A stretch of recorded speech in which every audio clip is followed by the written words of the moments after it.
សួស្តីអ្នកទាំងអស់គ្នាស្វាគមន៍មកកាន់ការសម្រាយរឿងខ្លីៗ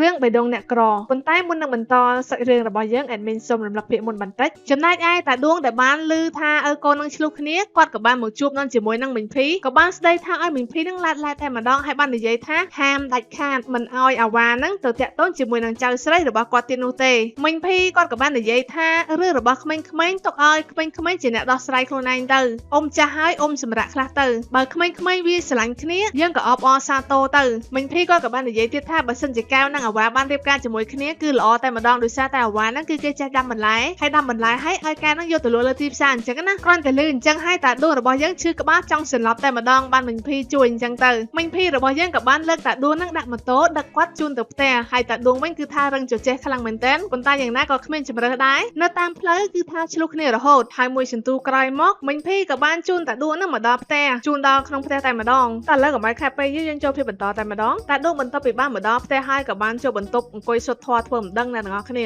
កំពុងតែសូត្រនោះកៅក៏បានចូលមកដល់ហើយក៏បាននិយាយគ្នាជាមួយតាអញ្ចឹងណាតាដួងក៏ដឹងខ្លួនខុសដែរថាសុកក៏ទៅរករឿងមីងភីរហូតដល់ខ្លួនឯងហ្នឹងឡើងឈាមហើយកៅក៏បានបញ្យល់ថាមីងភីគាត់ជាមនុស្សល្អទេតែជួយជាមួយគាត់ធ្វើអីហើយតាដួងក៏បានដឹងដែរថាគាត់ដឹងតើថាមីងភីគឺជាមនុស្សល្អប៉ុន្តែធ្វើមិនមនុស្សនៅមិនស្ងៀមណាអ្នកទាំងអស់គ្នាមួយសន្ទុះក្រោយមកកៅក៏បានមកដល់ផ្ទះរបស់មីងភីមកចង់អរគុណគាត់ផ្ទាល់អញ្ចឹងណាដោយសារតែតារបស់ខ្លួនហ្នឹងគឺមិនហ៊ានហាមាត់អរគុណគេទេដែលនិយាយជាមួយមីងភីហើយកៅក៏បានដើរមកក្រោយផ្ទះដោយវ៉ាហ្នឹងគឺគេកំពុងតែកាប់ដីដើម្បីដាំបន្លែថែមដោយដើមមិនប្រយ័ត្ននោះកៅក៏រអិលហើយបាននីវ៉ាហ្នឹងចាប់តាន់ខំអីដួលបាត់អ្នកទាំងអស់គ្នាឈុតនេះសុំបែបស្វីតបន្តិចបើបានជាជ្រុលមកហើយកៅក៏បានជួយកាប់ដីដល់វ៉ាហើយនឹងវ៉ាក៏បានដាក់ជីបណ្ដើអញ្ចឹងទៅមីងភីគាត់បានឃើញម៉ូតូនៅមុខផ្ទះរបស់គាត់ក៏បានមកសួរបងស្រីរបស់គាត់ថាម៉ូតូរបស់ណាគេមីងភីគាត់ក៏បាននិយាយថាម៉ូតូនោះគឺជាម៉ូតូរបស់កៅហើយនាងកំពុងតែនៅខាងក្រោយផ្ទះជាមួយនឹងវ៉ាមីងភីគាត់ក៏បាននិយាយថាបើគ្រួសារគេដឹងគេច្បាស់ជាមកស្ដីឲ្យយើងជាមិនខាននោះទេកូនស្រីគេមកនៅពីអ្នកកូនប្រុសរបស់យើងស្ងាត់បែបនេះចំណែកឯវ៉ាហើយនឹងកែបន្ទាប់ពីបានជីកដីដាក់ជីហើយពួកគេក៏បានដើរមកខាងក្រោយផ្ទះបន្ថែមទៀតដើម្បីដើរបេះក្រូចអញ្ចឹងណាបន្ទាប់ពីបានបេះក្រូចហើយពួកគេក៏បានយកមកធ្វើ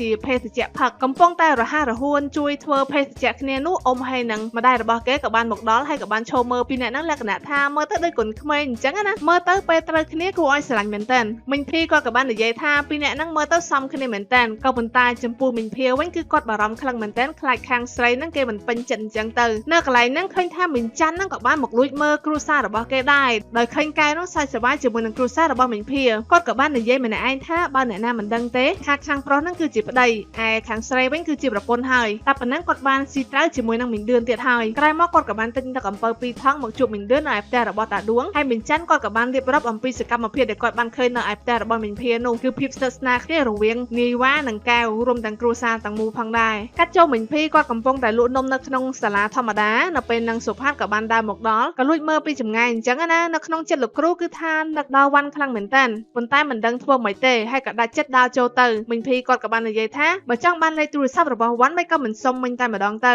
នៅពេលហ្នឹងសុផាតក៏បានដាច់ចិត្តសុំលេខទូរស័ព្ទរបស់វ៉ាន់ពីមីងភីទាំងចិត្តត្រេកអរបើយើងងាកមកមើលវ៉ាវិញឃើញថានៅពេលហ្នឹងគឺគេរវល់ខ្លាំងមែនតើគឺរវល់ដាំដុះបន្លែណាទាំងអស់គ្នាជាពិសេសឥឡូវហ្នឹងគឺវ៉ាល្បីពេញផ្សារតែម្ដងដោយសារតែគេហ្នឹងបានដើរដាំបន្លែឲ្យអ្នកភូមិនិងបានណែនាំអ្នកភូមិជាច្រើនឲ្យដាំបន្លែខ្លួនឯងបែបធម្មជាតិដើម្បីហូបខ្លួនឯងនិងយកមកលក់ខ្លះដើម្បីបានចំណូលសម្រាប់ចិញ្ចឹមជីវិតខ្លះៗអញ្ចឹងទៅកាត់ចូលមកដល់យប់ឡើងសុផាតបន្ទាប់ពីបានលេខទូរស័ព្ទរបស់វ៉ាន់ពីមីងភីហើយទម្រាំតែដាច់ចិត្តទេទៅគឺស្ទាក់ស្ទើរខ្លាំងមែនតើចុងក្រោយក៏ដាច់ចិត្តទេទៅហើយវ៉ាន់ក៏បានលើកនៅពេលហ្នឹងសុផាតភ័យផងអរផងអញ្ចឹងណានៅពេលហ្នឹងពួកគេក៏បាននិយាយសួរសុខទុក្ខគ្នា